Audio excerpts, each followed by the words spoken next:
So, one of my favorite things about the changing world of work that the younger generation is really pushing for is that you have a lot of people, especially a lot of creative people, taking their careers into their own hands, going into business for themselves, relying on their own passion, education, their own curiosity to do something that they really love, to follow their passion, and to not necessarily do things the way that our parents and previous generations did. One person who knows a lot about that kind of lifestyle is today's guest on the Found Generation podcast, Natalie M. Rossi. Natalie, you are an aerial photographer in the great city of New York. You essentially just take these insane, beautiful photos of New York City, all the architecture, the sights to see, and you do it from planes, from tops of buildings. So I want to talk to you about all that stuff, your crazy life. The accolades are too many to be named, but almost 400K followers on Instagram. You have worked in collaboration with huge brands like Verizon, Google, Apple. You are an ambassador for Canon. I also think that you posted the first ever authenticated NFT on Instagram. So you've got a lot going for you. Also the Queen of the Sky, according to the Huffington Post, which is a pretty big accolade if you ask me. So Natalie, so much I want to talk to you about today. How are you doing? Thank you for joining me.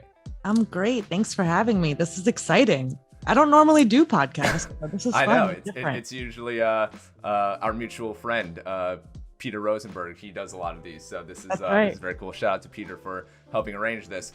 Everything that I just read out to you, all of those accomplishments, did any of that ever sound possible to you when you started on this journey a couple years ago? Oh my God. Are you kidding me? I would have never imagined that this is the life that I get to live.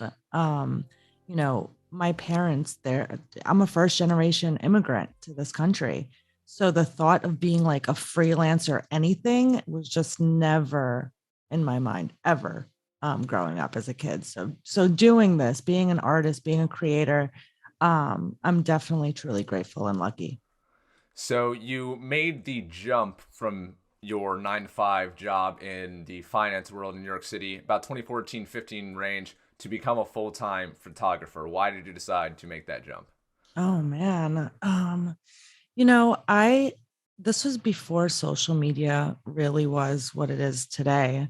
And I didn't know, like, if you build a following or anything like that opportunities can come from that. I just did it because I was just so passionate about photography. So I would shoot before work. I would go during my lunch break. I would go after work. And then it would just be fun to just kind of share, my art with my small community that I had online. So you were doing all the photography on the side, but why did you decide to do that for your career? I mean, that's a huge decision to leave your finance job in New York City, which I imagine is probably paying you pretty well, which is something that you were trained for, that your parents wanted you to do. Like you said, as a, first generation immigrant, that is something that, that's the American dream. That is something that you work your whole life for. So why'd you give it up?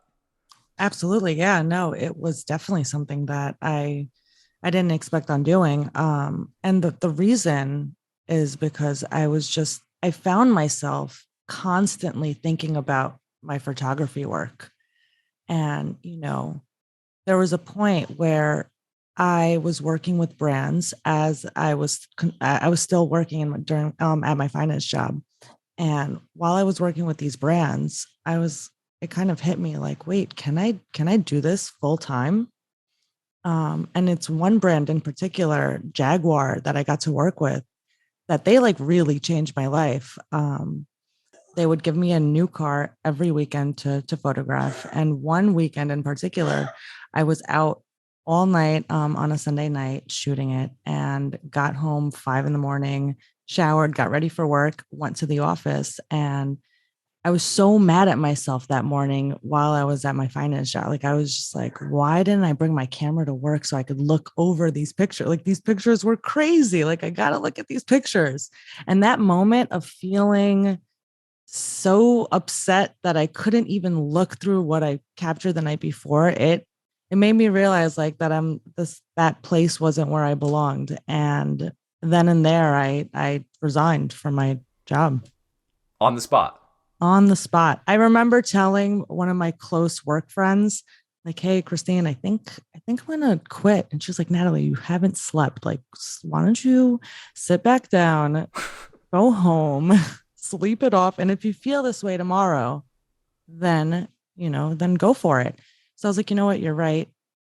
Great idea. Sat back down. And it just like came over me. I just couldn't, I had anxiety sitting in that seat. So I resigned that day. Were you scared? Oh my God, terrified. Are you kidding me? I was terrified. But I don't know. Something told me, something deep inside of me was like, you're going to be okay. I'm not leaving on bad terms. Can always come back. And what's the worst that can happen? I had some money saved as a cushion. Why not? And how exactly did you make that transition, leaving that job behind, and then did did things just start lining up for you, opportunity after opportunity? Was it a slow build? How did it play out for you? So, I had a couple of jobs, sorry, I had a couple of jobs lined up, and I did those, and there were some periods of times where it was quiet, but there's always some administrative work that you can do for yourself. There's always something to do, and Mm. that's something I had to learn over the years. I didn't quite necessarily understand you know, this new career path that I took. Being a freelancer is really hard. You have to treat it like a 9 to 5. What do you mean by that? I mean, like, just because, if photography gigs are different in the sense of when you work for a particular brand or an agency, like, you're booked a gig by gig basis.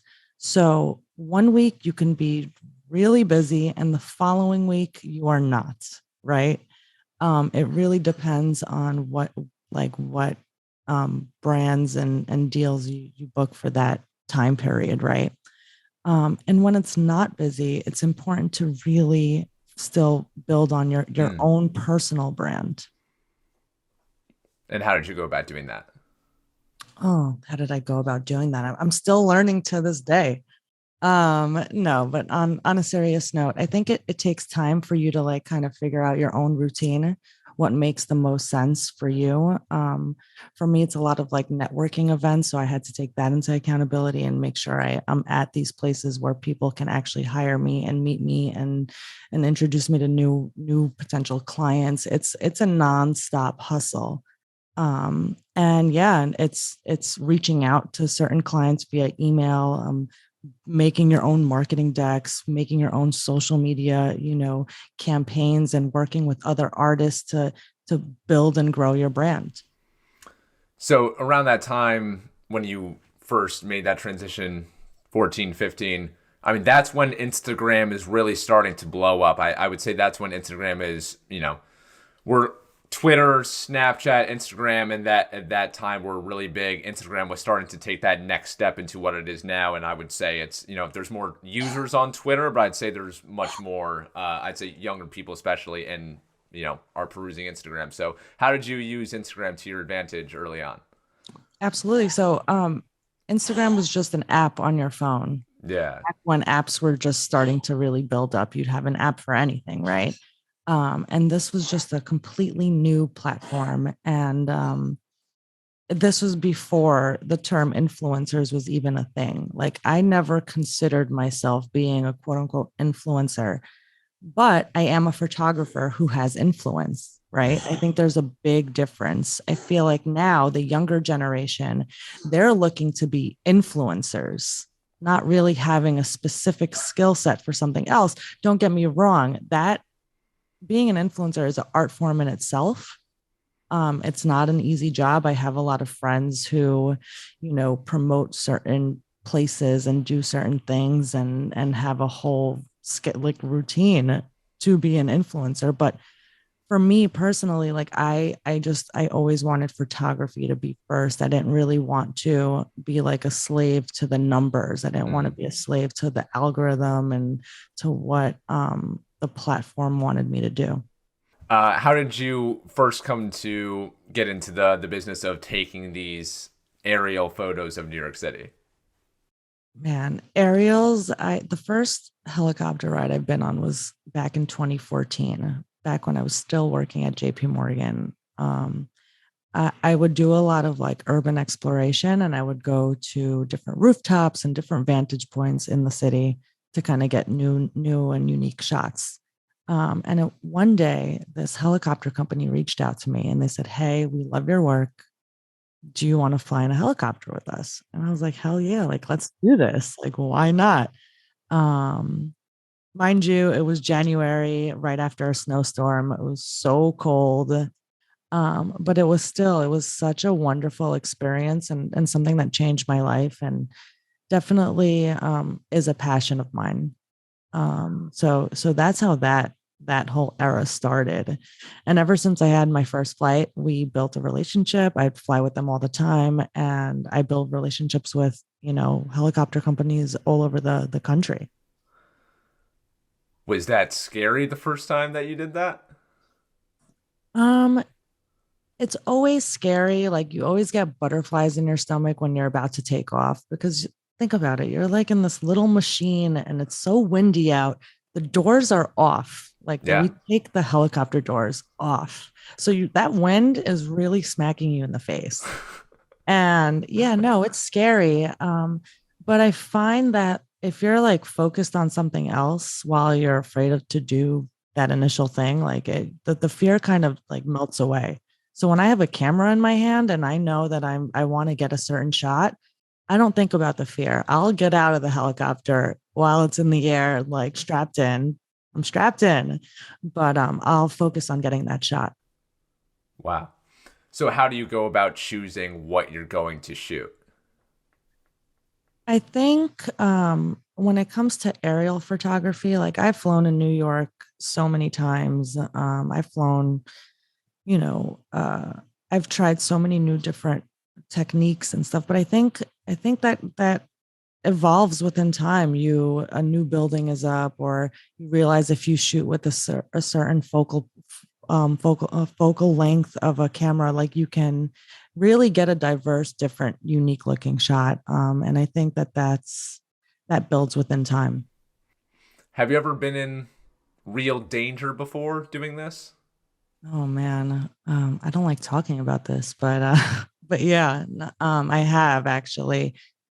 It was a flight in Morocco where I wanted to photograph the blue city from the sky, and a friend of mine connected me with somebody else who was affiliated with the military there, and they Mm. got me a helicopter somehow. And I remember I felt really uncomfortable being in that helicopter. It was an hour flight just to the location I wanted to shoot. So for the first 20 minutes, it was an uncomfortable, like it was very hot, and you look out the windows, you don't see anything. It was bright white, like you're flying in clouds. And I've never done that before. And I was like, all right, well, I guess I'm in a military helicopter. I guess this is okay. And then out of nowhere, you hear and feel the engine stop, and we're going down. And it was really scary. They were like yelling at each other in Arabic. I didn't understand what they were saying. And yeah, they managed to pick up the bird, and we were really grateful. And yeah, I was very emotional that flight for sure. And you decide that you still want to keep doing this. Oh yeah, we still had another 30 minutes to go to get to the location to shoot the blue city. I wanted to get the blue city. And I remember we got there and we took the doors off because we had to also refill for gas. We took the doors off, and I remember like sitting outside of the door and like just looking at the city for a moment, like before photographing anything, and just being so grateful that we came out alive from that. And I actually took a friend of mine for his first flight, so that was his first experience. And we're like holding hands, crying, basically, me and my boy Dan. That's how emotional it was. And yeah, and then other than that, in the States, I've never really had any issues. I'm really big on being in the present moment. When I go on a hike or a bike ride, I really try my best to not have my phone out or to take pictures. I just kind of want to take kind of a mental picture and just be there and really contemplate how amazing this is, what I'm seeing, and how this is actually possible in the physical world. Do you ever do that? Do you see nature and the world just as something to be photographed, or something that you can appreciate without having to think about, wow, this would look really good if I use this lens or whatever? You know what I'm saying? I would like to be more present. I think I do a relatively good job being present, but yeah, if I'm at a location where like it's the sunset is beautiful, or there's a certain shot that I haven't seen before, I'm like, damn, I wish I had my camera. Like I have major FOMO. Like, why didn't I Yeah. bring my camera? That's why I always carry at least something with me. Even, obviously you have your phone, but I like to carry at least like a decent point and shoot or something to be able to capture those moments. So no, Troy, I'm not as great as I would like to be when it comes to being present. And that's something that I think we all, need to work on. Yeah, it's so hard these days with all the distractions left and right, notifications, emails, messages. The pandemic only accelerated that because we moved so much of our lives to online. It's difficult. I'm working on it too. It's crazy. You know what I like? I like that new Apple feature where you can put your phone on focus mode or private mode or whatever and not get Yeah. notifications. Like that's my jam. I Yeah. on that all day. It's one of the good developments from Apple over the last few years, as they continually tried to bamboozle us, and hey, they Right. they take away the adapter on the phone, and then Right. they make you get a new ends, but then they switch it back to the old one. It's madness, but I do respect that innovation from them. Right. Same. Same. Where, besides New York City, of course, is your favorite place in the world to shoot? Oh man, my favorite place in the world to shoot. It's really hard for me to pick. I don't have a favorite place. That's like asking me what my favorite food is or what I just can't pick. I mean, every place is special and unique in its own way.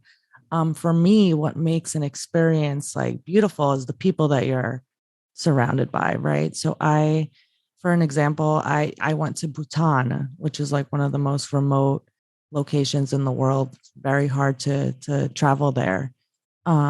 Their tourism is super selective, but I was working on a project with Adorama and we did a little docu-series in Bhutan. And even though, and I built this bond with my driver, right? And even though we didn't speak the same language, like I didn't understand anything he said, he didn't understand anything I said. We like built this like homey bond, like we were so tight. And that even like when I left, like I saw him get emotional, like he couldn't say goodbye to me after being there for 10 days. So it really, for me, it's not the place, it's the people that you meet along the way, truly. Is there somewhere that you haven't been yet to shoot that you really would want to go? Oh, absolutely. I've been itching to go to Cuba these days. I haven't been to Cuba. It's close to here. Trying to get Peter to come with me. I'm sure you can convince him. He's easily convinced. Yeah, but he's always working. He's That's true. always The busy. heart, the hardest working man in New York City. Insane. Do you? I know you don't consider yourself an influencer, but I talked to a friend on the podcast a year or two ago, and she was telling me she's a pretty attractive girl. She posts photos of her, whatever. But she would always say that she would feel bad as she's posting because she knows that there's someone out there who's going to see this photo, is going to compare themselves to her, and then think lesser of themselves. And we know all about the effects that social media has us comparison wise, leads to anxiety, depression. Suicide rates are the highest they've ever been, especially among young people. You have a very cool life, which people see on Instagram. Are you aware at all that there's people who probably compare themselves to you? I wish I had Natalie's life. I wish I could do that, and then they proceed to feel bad about themselves for not being at your stature. Right. You know, I would say pre-pandemic, I wasn't as aware. I was always on the go, always doing something. I was so in my own like little bubble that I wasn't really aware of how other people might consume my content, right? And then once the pandemic hit and everything kind of slowed down, and then I would see how people kind of react to certain, posts or whatever, then I was like, wow, like this all makes sense. Like I understand why people feel the way that they do. Um, and it's something that um I tried to voice my opinion on and let people know if they need someone to talk to, I'm there. I try to answer as much as I could on DMs and stuff like that. But yeah, it's something that's a big problem. And it seems like it's getting worse, unfortunately. Yeah.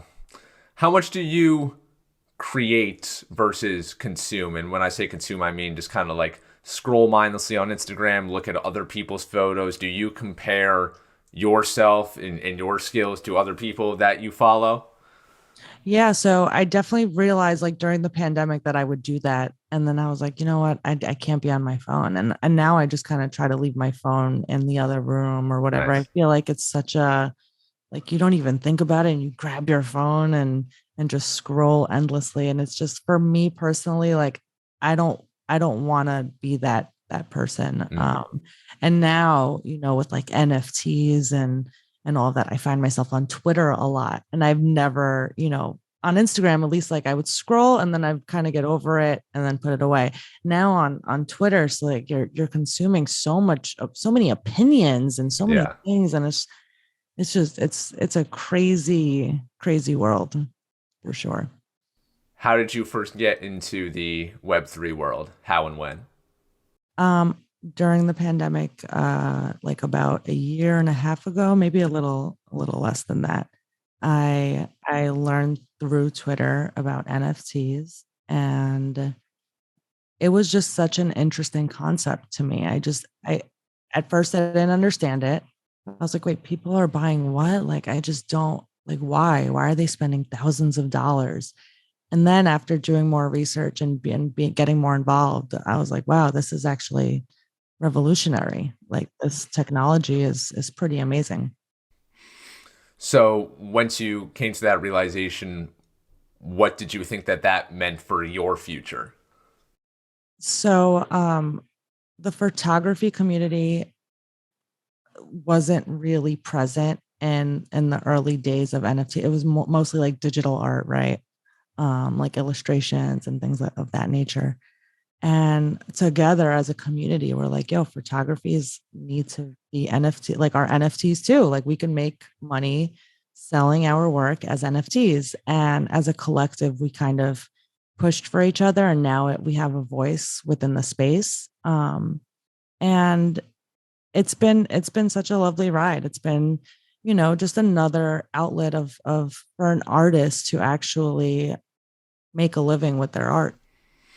That is why I love it so much. I mean, I'm not a creator of NFTs. I'm a consumer. I own a couple that excite me. It's a really fun world to be a part of. My favorite thing, and this is kind of how I just describe it to other people. For example, okay, Vincent Van Gogh is my favorite painter. He sells Starry Night once. I mean, let's say he sold it when he was alive, so he gets that money, or every time, or his estate would have gotten that money, someone in his family.